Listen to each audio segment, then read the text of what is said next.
Good afternoon, everyone. Welcome back to the September installment of the Southport Symposium featuring the Parks and Recreation Department. We are so glad to see you again. Want to point out that we do have our city manager and two Board of Aldermen members here this afternoon, so thank you for being here. Before we get started, I'm going to let y'all know the rundown, even though you know the schedule, or you know the agenda, but after I introduce Heather, our Parks and Rec director, she's going to give us a rundown and introduce her people. They're going to tell us about what they do in the Parks and Recreation Department, their programs, their events, and then that's when we'll open the floor for questions. As always, I will play Vanna with the microphone, so all you have to do is raise your hand and I'll bring the mic to you so that way you can ask your questions, and then we'll open up that floor for dialogue. So if we're ready, Heather, I'll let you have it.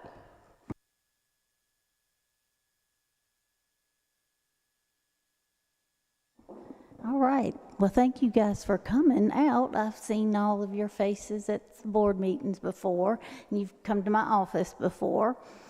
The Parks and Recreation Department in Southport started late 60s, actually from a Recreation and Advisory Commission.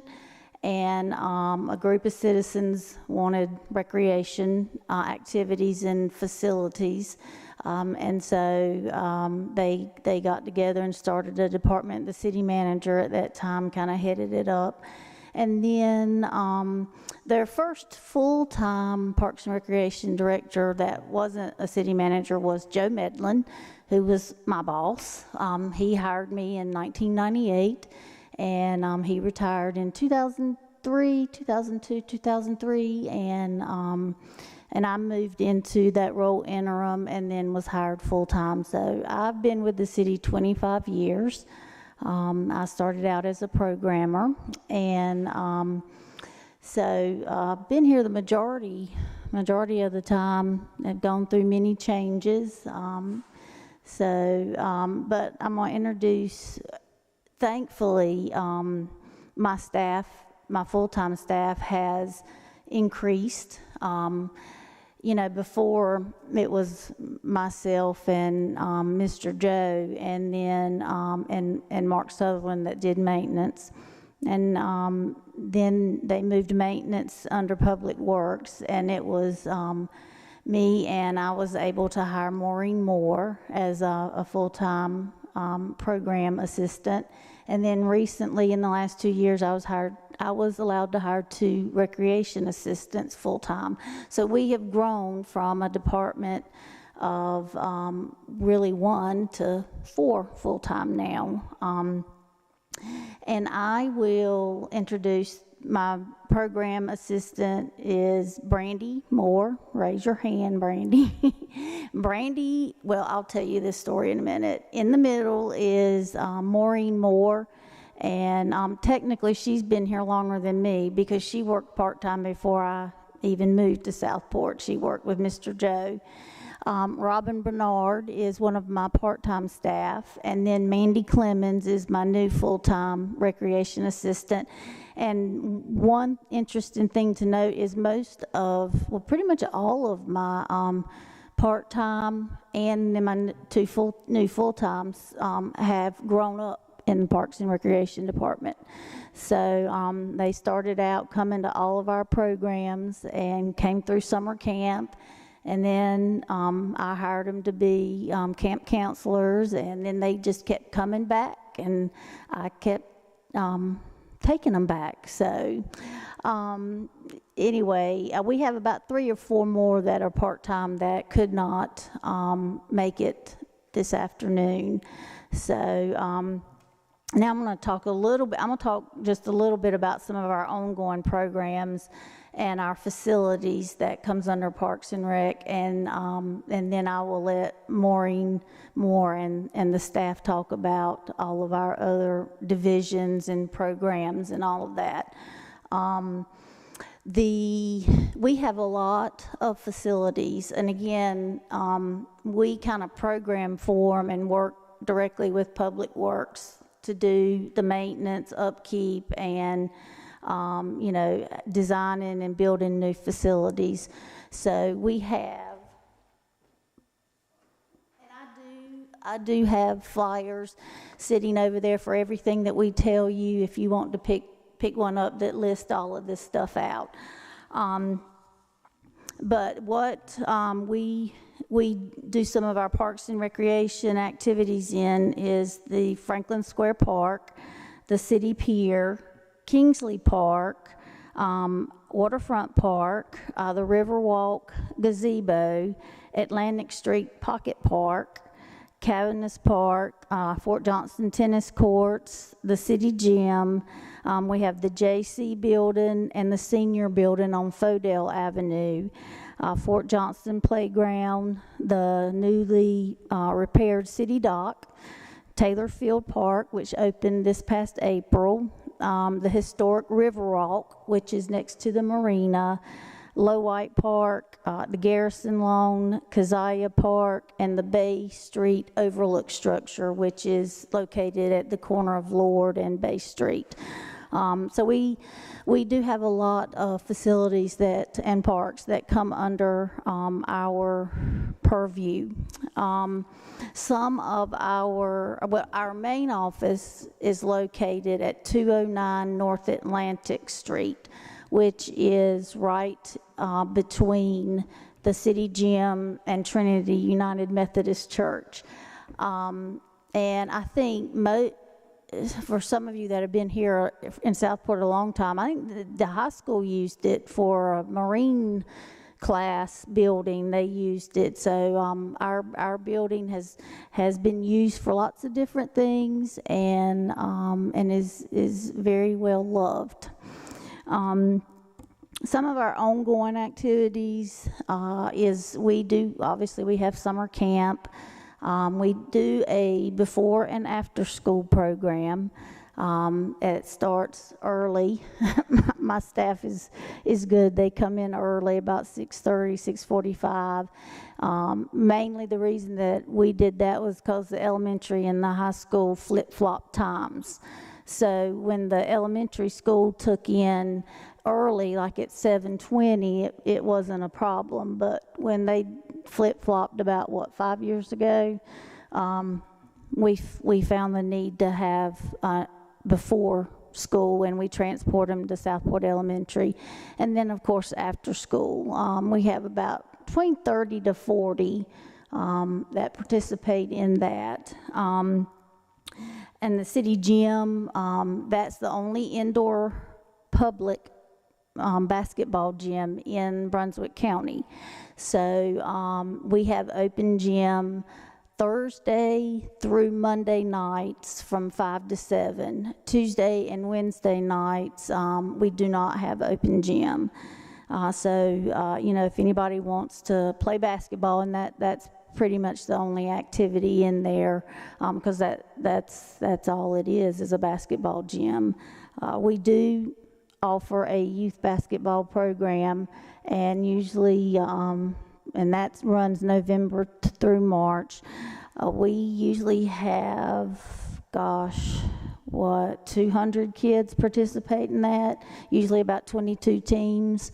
We have games 3 to 4 nights a week and practices. So I think that is one of the best forms of free entertainment that you can have, is to come to those basketball games, because they're good. I mean, the kids, they're excited, and a lot of those games are close games, and they're good. And we have a crew of certified, all of them are certified basketball refs, and they come back every year. Again, I would encourage you to come and see that program. It's real good. We do have a lot of activities for seniors, and we have a building that we specifically call the Senior Building on Fodell Avenue, and I'll let Maureen talk about that in a minute. And then our fitness classes, I will let her talk about that. And we have lots of annual special events that go on, and I will let her come and speak to you about that now. And then I'll be back for questions.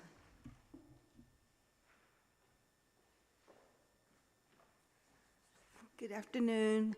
My name's Maureen Moore, and I'm going to talk to you a little bit about some of the things we do, the programs we have. First of all, we have like our senior program. We call them the senior cruisers. They like to get on the road every now and then and go on little trips, you know, and just go out and have lunch or something. But on Monday, Wednesday, and Friday, they have exercise at the senior building that's over at 311 on Fodale Avenue. They have chair exercises, and they do that, and then they have, like, afterwards, they have a little snack or whatever, and then they, you know, go on with their day.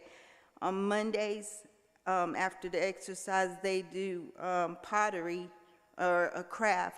They mainly like to do pottery, and Donna Michaud, she comes over and she instructs that class. She's the instructor for that class. On the second Wednesday of each month, they have a luncheon, and they actually like for me to cook a lot of times and bring, but we try to let them bring like the potluck dishes and have that going on, which turns out very well. They like, a lot of them like to come out to that. And then each Saturday morning they have like coffee and like gossip, I guess. They come out and have coffee there in the mornings and on Saturday mornings and do a little bit of gossiping or whatever. So that, like I said, that's at 311 Fodale Avenue. So if you like to come out and join them in that, sometimes you're more than welcome. Now I'm going to talk about some of the things we have going on at our building over at 209 North Atlantic. We have, like this month, well, last month we just had the crab derby, and that was a good turnout for that. That went along really well. The kids had exciting time. They had, like, you get the largest crab, the most crabs, and it turned out really well. So then this month coming up in October, the first Saturday of October, we have the fishing tournament, Captain Charlie's. The children come out and do the same thing, just like the adults with the king mackerel. They come out and do their fishing, and they get prizes for the largest fish, the most fish caught in each age category, same as the crab derby. And they come out and do that, and they usually, I don't know, they catch fish anywhere from like pinfish to flounders to eels. We see some of all kind of fish caught during that day. And the children, they love it. The parents, they love it. So that's a great event that we have that comes up. And then Halloween is next. After that, we have our Spook-a-Treat, which it's October the 27th this year, and the kids come out, the parents, they come out and do crafts to take home, and we do a trail ride. The kids, I don't know, the parents love it more than the kids, the trail ride. Because if we don't have that trail ride, it's just not right. The parents, they love the trail ride. So we do that, and that's a lot of fun. The kids enjoy that. We have a Halloween, the costume contest, see who has the spookiest costume, the cutest, or whatever. And that turns out very well. And so then on we go. Here comes Christmas. We have Santa's Elves Workshop. We have the craft. They do a craft there to take home. Not one craft. We have like about 15 crafts they end up taking home, where they do the crafts and go around to each little station and have crafts to take home with them. Then we have Supper with Santa, which coincides with the Christmas, the Southport Christmas Winterfest. So we have the children come in and have supper with Santa's elves, and we have a movie, and we let them do a little craft or so then there too, and they love it. And then we have the Polar Express, where we go out on the Garrison lawn and have review the Polar Express, and we'll have hot chocolate for them to drink, and that's a good turnout for us too. Let's see, after that we have coming up would be basketball during that same time, because in November we start basketball, so we'd be like doing basketball and some other things during that time also. So let's see, what else do we do? And we, like Heather said, we have before and after school. The kids come before school and the parents drop them off and we take them to school. Then after school we go pick them up and bring them back to 209 Atlantic Avenue and give them a snack and start their homework. So that won't be so stressful on the parents when they get them home. They mostly have their homework done. And that's about it. But I'm sure I'm missing something, but we do a lot with the kids though. So do you have any questions about that? Yes, ma'am.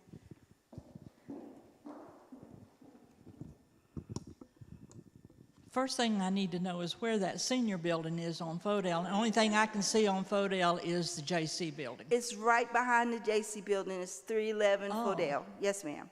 So I've often wondered what that building was back there. So that is a senior building. It is. For the city. Yes. Nice to know. Yes, ma'am. Okay, and my other question is about the before and after school care that you have. Is that open to all children? What ages, and how do you get into that program? Yeah, it's open. We mainly have it open to Southport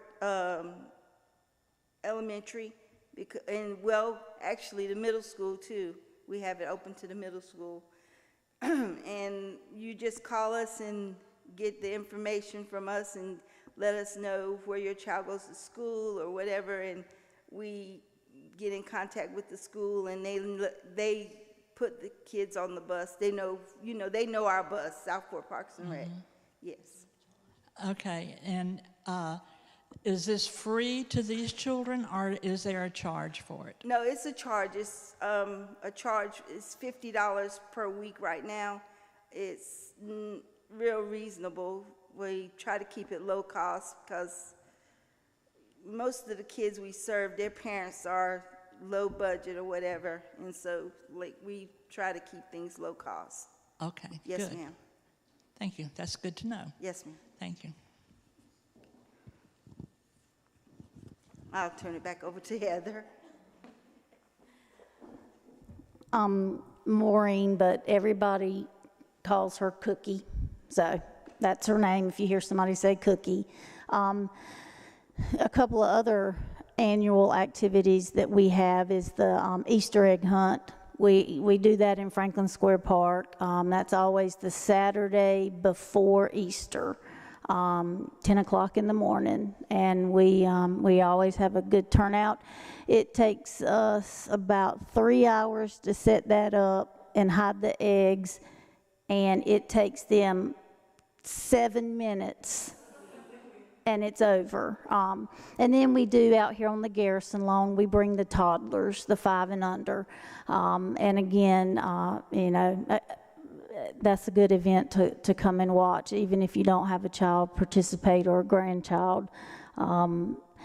Again, it's funny because a lot of the parents that are bringing their kids are, when we started out, they were kids in the egg hunt themselves. So that's always interesting. We do also hold a spring break camp for a week that the kids are out of school. And then Cookie, they take them to bowling, movies, skating, different things, and kind of like with the summer camp, they go to the movies, they go bowling, they go skating, they go to Jungle Rapids, Planet Fun, White Lake. We take them a lot of places, and one of the big things with our summer camp is we try to take the kids places that they can talk about, because everybody knows the first question that you get asked as a kid when you go back to school is, what did you do fun this summer? And so, but we know parents have to work, and so we try to not step into that role, but we do try to give them all options so that they get to do the fun things as with kids whose parents may not work or they may not have to go to camp.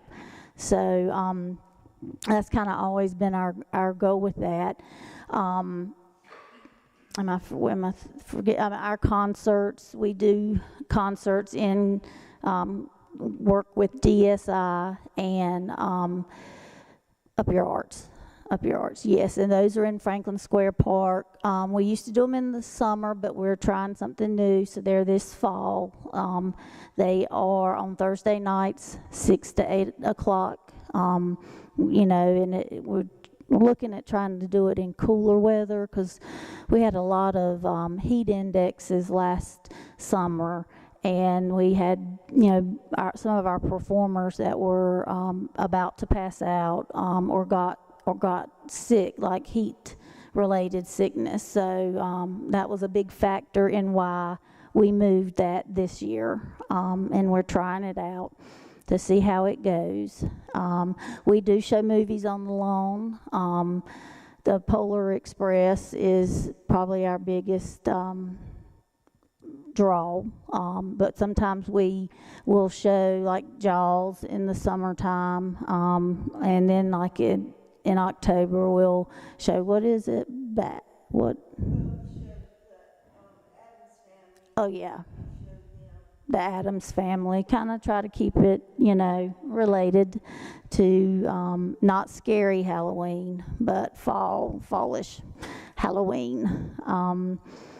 So I think we've covered a lot of our programs. And then, like I said, when you leave today, you can grab those 2 handouts that talk a little bit about them. One thing that I want to point out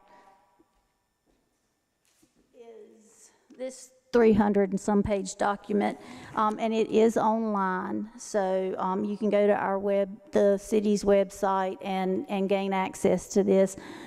But this was adopted in January of 23, and it is our 5-year open space master plan for the Parks and Recreation Department, and it does involve every aspect of our department based on personnel, land acquisition, and development of facilities, amenities, also recommendations for our current facilities and things to update them.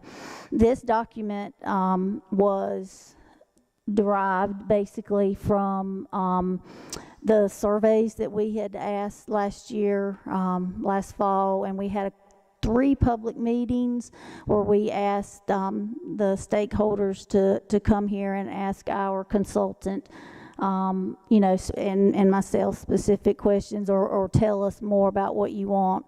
So this document is not based on what I think or staff thinks. This document is based on the answers to your surveys, how you answered the surveys, and also, from the public input sessions. And so I recommend that you look this up on the internet. It can answer questions that I may not be able to think of. So, but this is the newly adopted, so this will go to the year 28, and it was adopted by the Recreation Advisory Committee, and then it was adopted by the Board of Aldermen in January. We try to update these every 5 years, so we're looking at, 2027 is when we'll start to update for the 29 5-year plan. Things change, the city's changing. You cannot, it's hard, and you've heard it at the board meetings, is, next year will look a whole lot different. It may even look different than what what's in here, and we're adaptable, pliable. One thing I encourage, is anytime you have a concern or question or suggestion for something to offer, something you saw when you went somewhere else or something you're interested in, please contact our department directly, and we can, we can do our best to accommodate that or at least answer your questions. One thing is I have on my staff, because we have a Parks and Rec bus, an activity bus, and we do have a 15-passenger van, and so seniors don't think you have to ride on a bus, although some of them like it. But so we do have both of those forms of transportation, and in the summertime it takes both forms of transportation for our summer camp. So am I forgetting anything? Or do you have anything to say or add? Hit that microphone. Yeah. Can you hear me? Pull that to you. Was it during the December, whenever the kids get out for the Christmas Yes. break, we have a Winter camp camp. that week to give the parents to do their last minute shopping. Mm-hmm. Brandy is correct. And we do, basically when the kids are out of school, unless it is a holiday or inclement weather, we have them. We offer a program for the kids to come for the day, just like a regular camp. So yes, I forgot about that. Now, I will be glad to answer questions if anybody has any questions.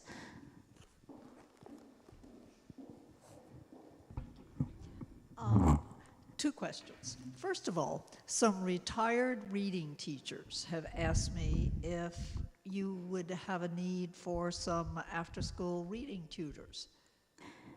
Yes. And we have had volunteers to come in before, and then, just contact Maureen Moore, and her direct line is the main line for Parks and Rec, but she would be the one that could tell them the schedule and also point out the students that might need extra reading time or would benefit. They'll be happy to know that, and I'll tell them to call Cookie. Okay. Next question. I love basketball. Tell us more about basketball. How many teams? What age groups? Is it girls and boys? Tell us more. Yes, we do our basketball, our actual, open gym is for anybody. I will say that most of the time, from like 5 to 7, it's teenagers, and then from 7 to 9, it could be anyone from the age of 30 to 70. They come in and they play pickup games. But my basketball league is for ages 4 through 16. Like I said, we had, like this past year, I think in our 4 to 6 year old, 4 to 7 year olds, we had 16s. Then we do 8 to 10 year olds. You're looking at maybe 5 or 6 teams. Then we have 11 to 13, which that age bracket is usually your 5th grade, 6th grade, 7th grade. We used to end it at 13, but we found that kids that didn't make the middle school team or the high school team still wanted to play basketball games, not just the pickup open gym. So that was a big idea from Cookie, was to increase our age limit, which we knew that would increase the number of games that we had. But that's one of our successful additions, and we go 11 to 13, and then after that it's high school. We lump all of it, 14, 15, 16 are together, but if you're in 9th grade and you're 13, then you play with the high schools. So games are, usually they are Monday, Tuesday, and Thursday nights from January, like the second week in January through the second week in March. We have, Monday night, we have about 5 games, Tuesday night 4, and Thursday night 4. What about coaching? We always need coaches. Yeah. I mean, when you've got 22 teams, you need lots of coaches. We do have some that have coached with us for a long time, and then we have people that may have just moved here. Lots of times, I will say that they have a son or a daughter that is on a team. So, but we always need coaches, and again. Like when we advertise for sign-ups to start in November, that's one of the big advertisements that we do too, is we need coaches, and we will do a background check on them. Yeah, we won't just let anybody come in and coach. For girls, we have done it both ways. We have had a girls' league, and and we've had it where it was co-ed. And that honestly depends on the number of girls that we have to sign up. So we try to do our own girls league, which usually we would want 3 to 4 teams. But if we can't field that, then they know that they play with the boys, but they enjoy playing with the boys actually. So yeah, we don't, it just depends on the number we get as far as that. We like to do a girls' league, but, if we don't have enough girls to do that, then we place them on a team. And again, same age brackets. Heather, can you describe some of the projects that you're the project manager of? Yes. And then the other thing is you're in the one that we're very excited about for the future, and that's the Boundless Playground. Yes. Yes, like I said, we're my philosophy is, if everybody else has it, then Southport can have it too.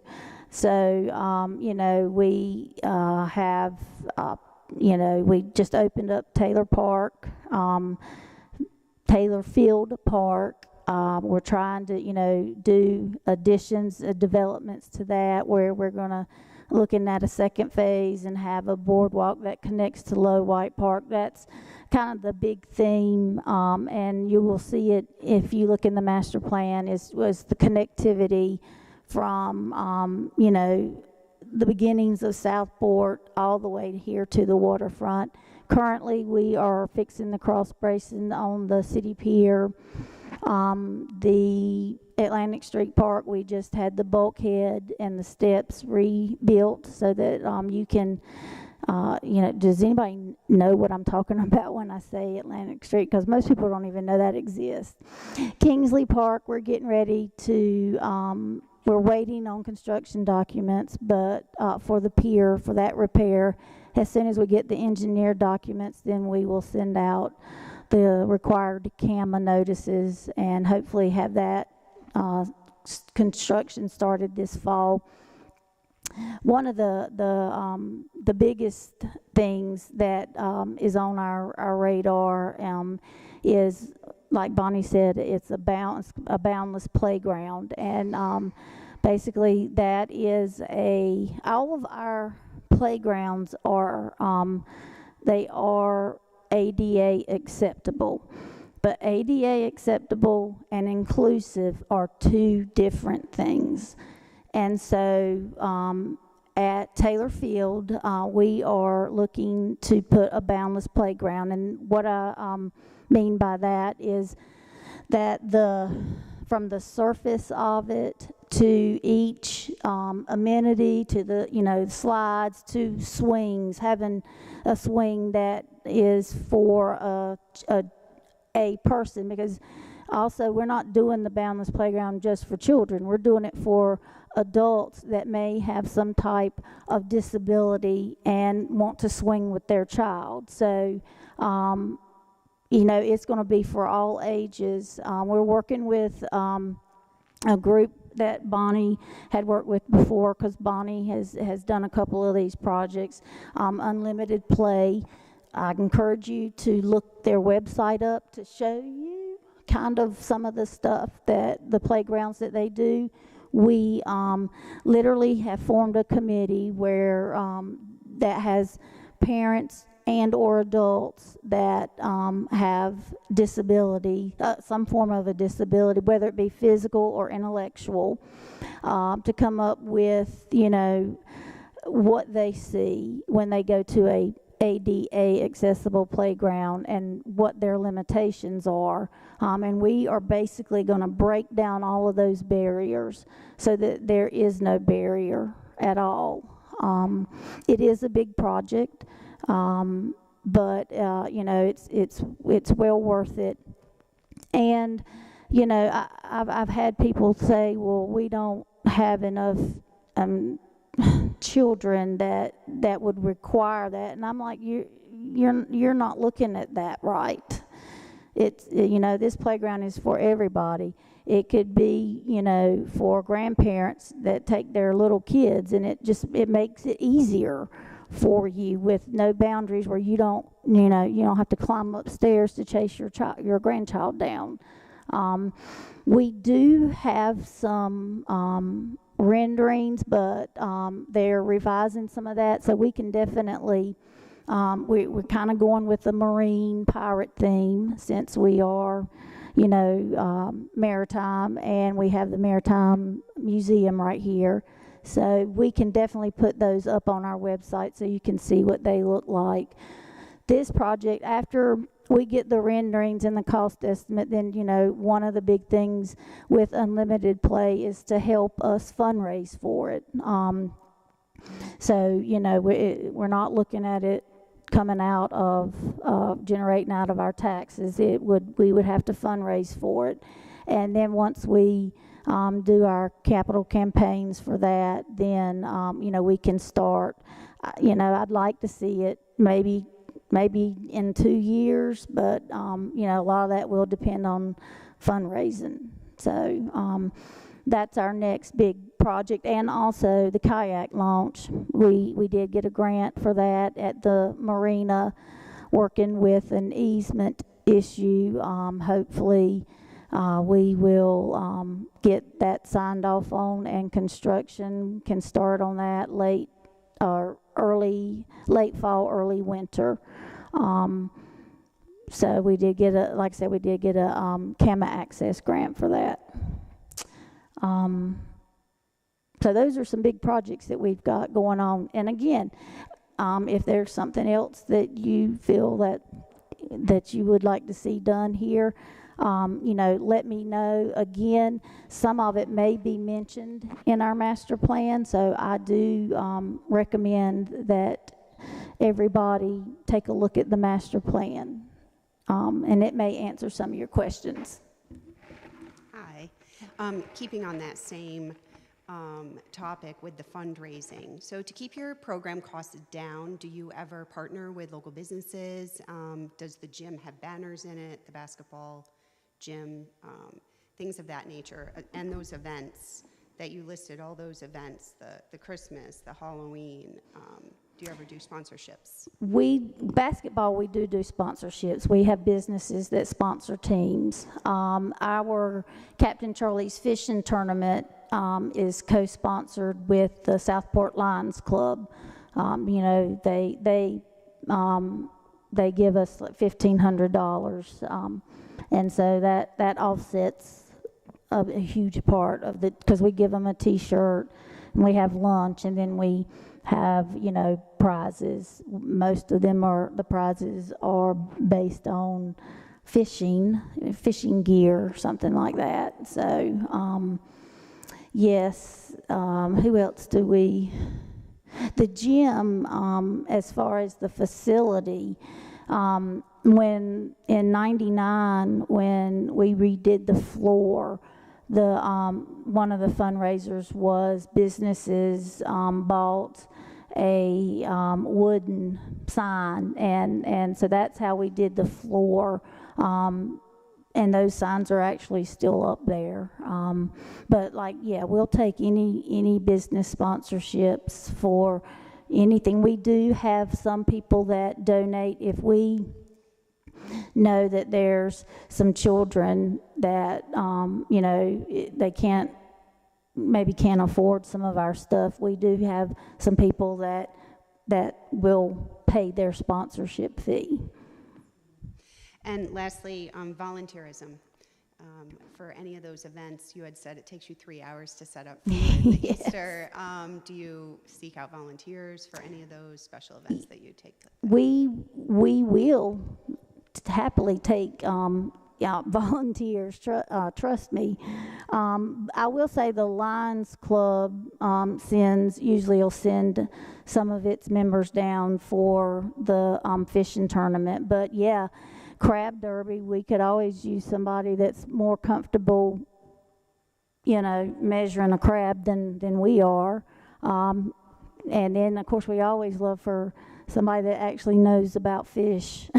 You know, we can give the fish all kinds of names. So yes, we will take volunteers any time with any of our programs. Do any of your children's programs include nature study, identifying plants, animal, learning about the environment? Not like our summer camp. We don't have that in summer camp. We do have, or we did offer last fall and spring a program at Low White Park that was for elementary age kids, and it was, you know, learning and identifying animals, natural fauna and flora. But she had her baby this summer, so we may start that back up in the spring. Oh, that would be great, because our parks are good for that. Mm-hmm. We have the pollinator garden. Yes. Yes, I'm looking at trying to get a program set up because we have a pollinator garden, and there's a national initiative through the National Parks and Recreation Association to identify and mark the pollinator gardens. In fact, I talked to Randy and the beautification committee about that. So, but we have beautiful parks. Well, I mean, it wasn't unfortunately, but we did identify Waterfront Park as, sorry about that. We did identify that park during COVID, and it was on a national list that we did it not knowing COVID was coming. And so you get on a registry, and they recommend you go to the park. Ours was identified because of its location and the access to animals. But we need to reapply to do that. I don't think that got used like it should have or could have. Thank you. Mm-hmm.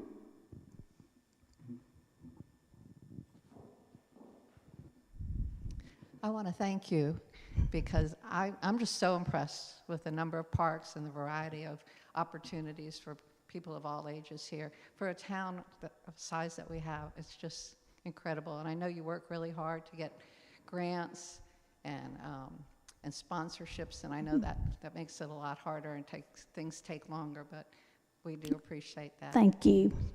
Thank you very much. We did have a phone-in question. Let me look it up really quickly.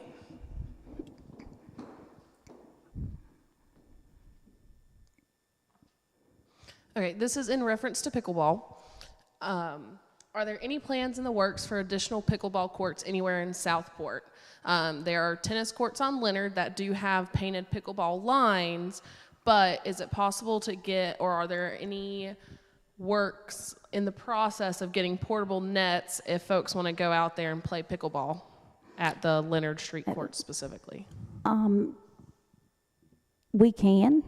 We did basically, like I said, we changed one of the courts to offer pickleball.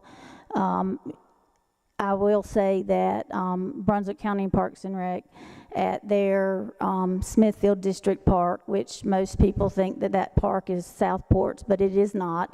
They do have a pickleball complex, a whole area that is designated for pickleball.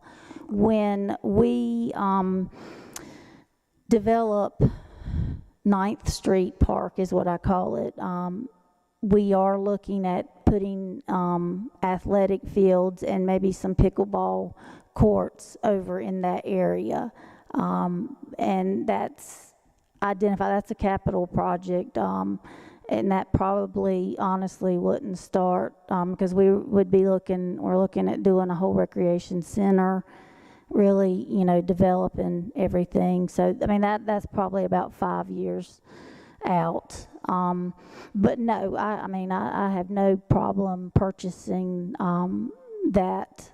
And I guess, they could just come to our office and check it out and then bring it back. Thank you. You're welcome.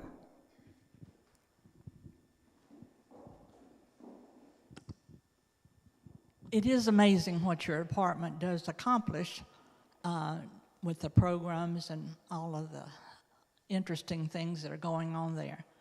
This is not even to mention what it takes to maintain the parks, and I know that's a big headache for you too sometime. And having just recently the city go through the budget process, and is this going to be parks and recs, is this going to be building and grounds and that sort of thing. What, just give us a brief synopsis or a sentence about how your working relationship is going as far as assuring that the parks are maintained as they should be.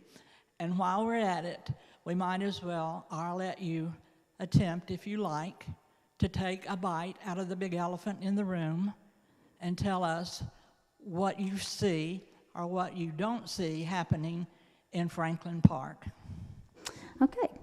First question, yes, in my master plan, it is identified to move park maintenance and have a division that is just park maintenance, to have that move under my department. Basically how it is right now is it's building and grounds, so there's like 6 guys and they're, they have to maintain everything. Absolutely everything, not just mowing my parks and work orders, but, all of the buildings. And so one of the recommendations was in our master plan was to bring park maintenance back into the Parks and Recreation Department. And that will be, I will continue to ask for it, and we'll know every year at budget year how that's going to go. My working relationship now is really good. Tom Stanley, Public Works Director, and David Kelly, who's the ground supervisor, and Bonnie, we've met twice and gone through this line by line as far as the standards that I want stuff to be done, and have met and talked about priorities. And so there's a couple of guys that are now pretty much like I asked. They need to be in my parks every day. Because we have a lot, and it's not just mowing, obviously. We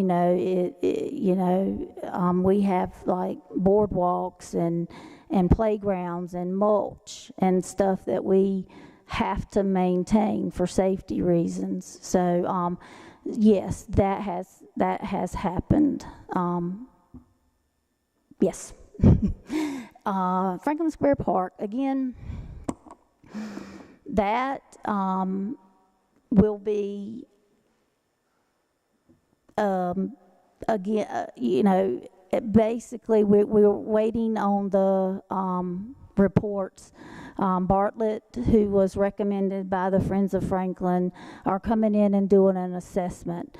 Part of that assessment is what they think has contributed to, is it definitely events, or is it just the age of the trees?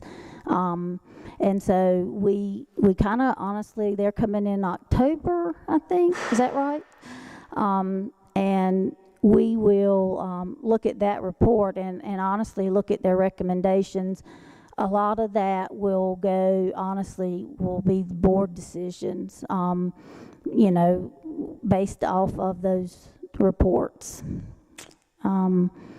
As far as shuffling events, yeah, I mean, certainly we can move them to different parks, but that's all you're doing is you're moving them. So, we're really looking at, obviously what, we can do to not get in this predicament again. But we're waiting on a study. Mm-hmm.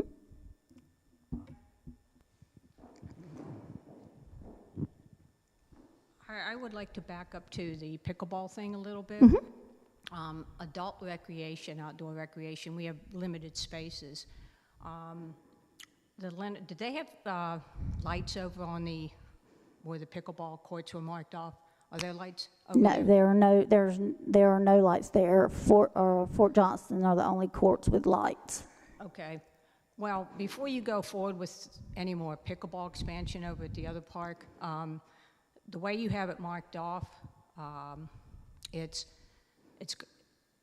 plays opposite of the tennis court that's there, so you have balls going back and forth, and it's also, if you start putting up portable nets, who's going to be responsible for taking them down and checking them out and checking them in? And because I've done that situation, I have 2 portable nets, Mm-hmm. and I don't play over there because if anybody wants to play tennis, it impedes that tennis court. And if I personally go through all the effort to set up my equipment to play, then there's people that just want to come and play either on top of you or run you off of the court. There's a huge overcrowding across the area. Smithfield District Park has only 4 courts. Oak Island has gone and put residential time frames, so that Smithfield's getting the overflow from there. So we have a huge overcrowding problems on those 4 courts. And that's the reason for looking into Southport for the 1 court that we have available. So I would recommend that if we go anywhere further with that possibility, that we possibly have some Smithfield Township city residents that have priority during some periods where they can reserve it and not have to barter and explain. Not that we are better than anyone else, but it's a fast-moving sport, becoming hugely popular, and there's just no place to play around here. Mm-hmm. So if you build something, you better be prepared for the backlash of issues that it can cause. Okay. It's not really a threat, but the sheriff's had to report up to Smithfield several times because of, I guess, just poor sportsmanship right. and conduct. I can understand that. Thank you, though, for that insight. Right. Yeah, because you did our indoor at the gym. Yeah, you did that winter time. Yes. I would love to see some additional indoor programs for the seniors, but we only have the 1 building we can utilize. Yeah. And then we have to line it differently because the equipment I had was causing some tripping. you know the history of it. Yeah. But I would love, I quit teaching the pickleball up there through the senior center because I couldn't get, I just couldn't find available times without an extreme amount of labor intensiveness Right. on my part, so. Yeah, and that's something, like I said, you can talk to Cookie about. The only time where it's the problem is our youth basketball. So from mid-December to mid-March, it's not a good time because the kids get confused with the different lines. But any other time, you know, you could keep those lines down like you had talked about. That there would be no confusion because the other people that do the open gym, they know the basketball lines. So, sure, that would be great. Anyone else?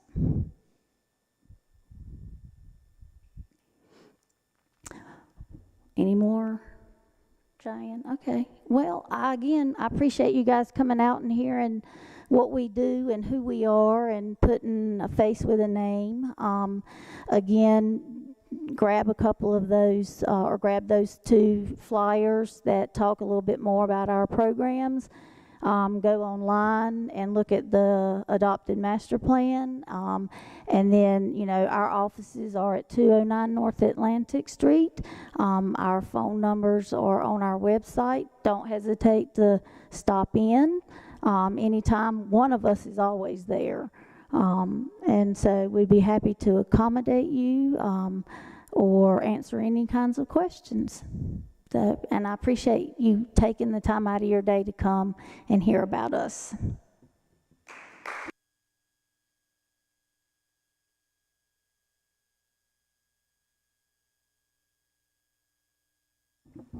Thank you, Heather and Cookie and the Parks and Rec staff. That was really great and super informative. I learned a lot, and I'm with y'all all the time. So thank you all again for coming out for another Southport Symposium. We really appreciated having you here this afternoon.